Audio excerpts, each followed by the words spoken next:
Hello viewers, আসসালামু আলাইকুম। কেমন আছেন সবাই? আশা করছি আল্লাহর রহমতে সকলেই সুন্দর আছেন, নিরাপদে আছেন। আজকে সকালে আমি 8:15টার দিকে এই সিনারিটা ক্যাপচার করেছি। আকাশটা হালকা মেঘাচ্ছন্ন ছিল এবং সুন্দর একটা ঠান্ডা বাতাস ছিল। আসলে আমাদের এদিকে মেঘ করে কিন্তু বৃষ্টি হয় না। তারপর আমি গার্ডেনে গেলাম। গার্ডেনে গিয়ে কিছু বরবটি তুলে নিচ্ছি। এবার বরবটিগুলো তোলার উপযোগী হয়েছে। আমি 4-5টা গাছ থেকে তুলেছি এবং এত সুন্দর হয়েছে বরবটিগুলো যে একটা গাছেও একটা বরবটিতেও পোকা ধরেনি এবং পাতাগুলো অনেক সবুজ হয়ে আছে। বরবটিগুলো তোলার পর আমি নিম পাতার রস দিয়ে আবারও স্প্রে করে দিয়েছি। দেখুন কতগুলো বরবটি হয়েছে। তারপর আমি পুঁইশাক তুলতে গেলাম। এই অ্যালোভেরা গাছের টবে আমি চতুর্পাশ দিয়ে পুঁইশাক লাগিয়েছিলাম। গাছটাও অনেক সুন্দর হয়েছে আর কতগুলো পুঁইশাক তুলেছি। তারপর ধুন্দলের গাছে দেখেন ওই দিন তো একের পুরা গাছটাই গ্রিন ছিল, আজকে দেখি সবুজের মধ্যে হলুদ ফুল দিয়ে ভরে গেছে এবং এই ফুল কাঁঠাল গাছের মগডাল পর্যন্ত গেছে। ওটা তো অবশ্যই পারা যাবে না, কোনো উপায় নেই, তারপরেও সুন্দর লাগছে। আজকে আমি যে বিষয়টি শেয়ার করব সেটা হচ্ছে কচুরলতি। কচুরলতির কথা শুনলে অনেকেই জিভে জল এসে যায়, কিন্তু এর প্রসেসটা অনেক কঠিন।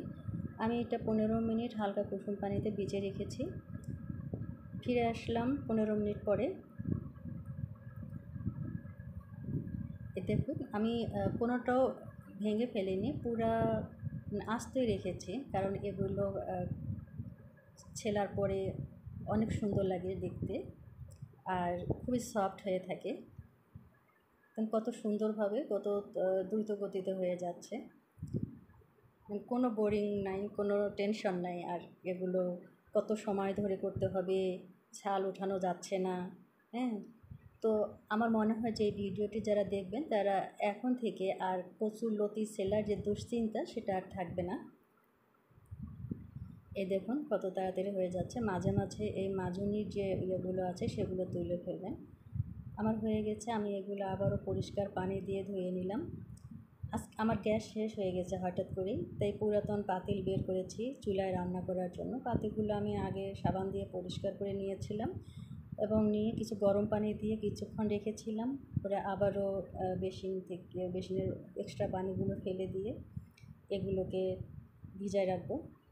এই দেখুন ইতিমধ্যে আমার সবগুলো পরিষ্কার পানি দিয়ে ধোয়া হয়ে গেছে। আমি এগুলো ভালো করে কেটে আবার বয়েল করে রেখে দিব, ছোট ছোট করে কেটে। আজকে যেহেতু আমার রান্না অনেক দেরি হবে, এইগুলো আমি প্রায় 1 থেকে 1.5 ঘন্টা আবারও গরম পানিতে ভিজিয়ে রাখবো। সেক্ষেত্রে দুপুরে রান্না আমার অনেক দেরি, তাই আমি তাড়াতাড়ি করে একটা চালের গুঁড়া 3 চামচ নিলাম, 2 চামচ চিনি নিয়েছি। এ দেখুন এটা খুবই হেলদি একটি খাবার। আমি পানি দিয়ে গুলিয়ে নিচ্ছি। এটাই ছিল আজকে আমার ব্লগ। আপনার যদি ব্লগটি ভালো লেগে থাকে প্লিজ লাইক কমেন্ট শেয়ার করবেন। আবারও দেখা হবে নতুন একটি ব্লগ নিয়ে। আপনাদের সকলের সুস্বাস্থ্য কামনা করছি। আল্লাহ হাফেজ।